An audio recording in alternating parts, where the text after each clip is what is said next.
Okay, so the ZenFone 7 and 7 Pro were just announced. These are the successor to the ZenFone 6 from last year.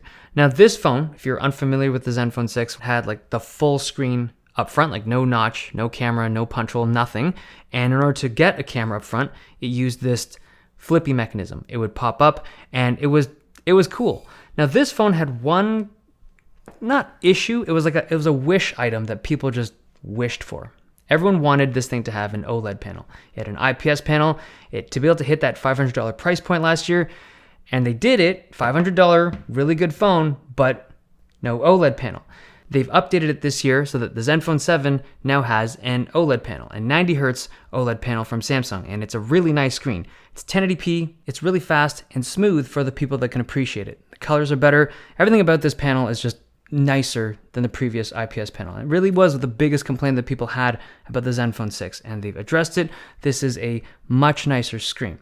The speakers, they're technically stereo again, but it still has the same issue. Like one of the things I noted about the ZenFone 6 is that even though it's stereo, the bottom speaker sounds so much louder than the top speaker. I was hoping that they'd address it. I feel like this is actually a pretty important part of the media experience. Like when you have such a nice screen, it's uninterrupted, and then your stereo sound feels kind of unbalanced because like the right or the left, depending on which we've oriented it, is just so much more heavy that it just takes away from the overall media experience. But the screen is so much better this year, particularly with like the contrast and blacks on the image. Now, in order to achieve this type of uninterrupted display, they have to do that camera trick where it flips. And this year, the camera is improved. It's faster, it's better, it's possibly stronger, like the hinge. It is a significantly improved camera system.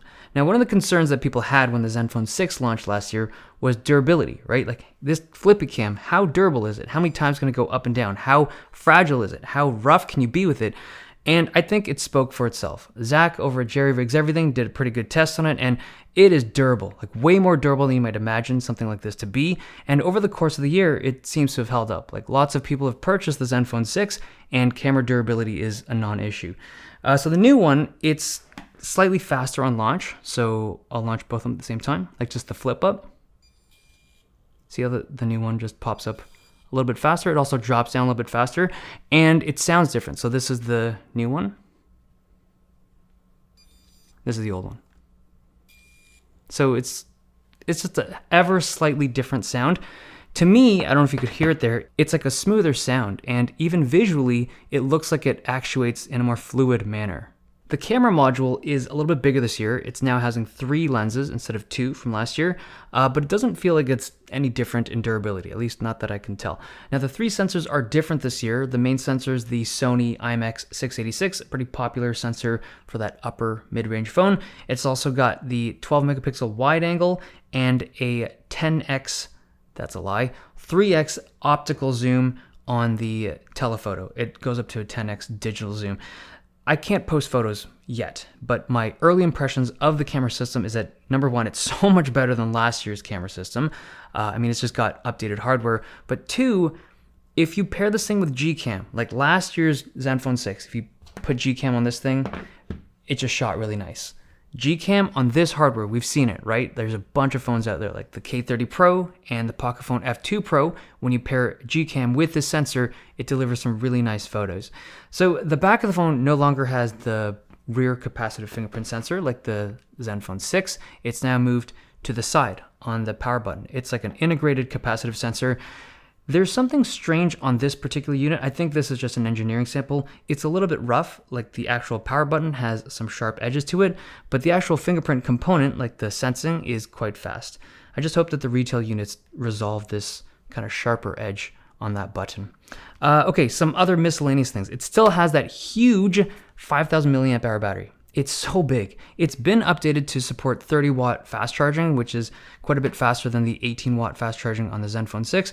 But it still does not support wireless charging, and I feel like it's a bit of a miss on this device. It does have 2 kind of battery features or tweaks that you can do that have been taken from the ROG Phone 3. Number 1, you can limit the maximum charge, so instead of filling up to 100% every time, you can drop that down to like 80, 90%, whatever you want. And the second thing is that you can reduce the charging rate. So instead of filling it up at a super fast 30-watt fast charge rate, you can fill it up a little bit slower. And the whole idea behind both of those customizations is that it extends the life of the battery. Like not like your day-to-day battery life, but the long-term durability or longevity of the battery in the phone. And it's just something that enthusiasts will appreciate, but even if you don't really care about that stuff, if you kept up with that routine, it just makes these phones last longer. Now, in terms of the SoC, the Zenfone 7 Pro gets the kind of boosted, overclocked version, the Snapdragon 865 Plus, but the regular Zenfone 7 just gets the regular 865. And I think the other differences is that the regular Zenfone 7 doesn't have any kind of optical image stabilization on the camera systems. Okay, so that's the good stuff, right? There's two things that I think are concerns though. Number one, if you noticed, I did not mention headphone jack this year. They removed it. There's no headphone jack on the 7. I think that was one of the best features of the 6. This was like one of the, I personally thought it was one of the coolest features of this phone. Like, it sounds so stupid to be talking about a headphone jack on a phone being its coolest feature, but considering what this thing was and what it delivered, this was kind of unique for its class. No headphone jack this year. Number two, this is the big one, price and availability. This phone is not launching right away in the United States or in North America. And this was a phone, like the Zenfone 6 was a very difficult phone to get. It just sold out quickly, and it was very hard for people all around the world to get it. And maybe that's why they kind of launched it in a more limited geographic area this time, to kind of make sure that supply was good. But the other thing is price. These have been bumped up in price. I don't know at the point of shooting this what the pricing is. I actually don't know the numbers, but I do know that it is more expensive. I don't blame them. Like, if they could have made this thing the same $500 price tag as last year's phone, they would have made last year's phone $500 and put in an AMOLED screen, right? But they've bumped it up with better tech, better camera sensors, but it's just invariably going to be more expensive. But that is the Zenfone 7 Pro. Hope you guys enjoyed this video. Thumbs if you liked it, subs if you loved it. I'll see you guys next time.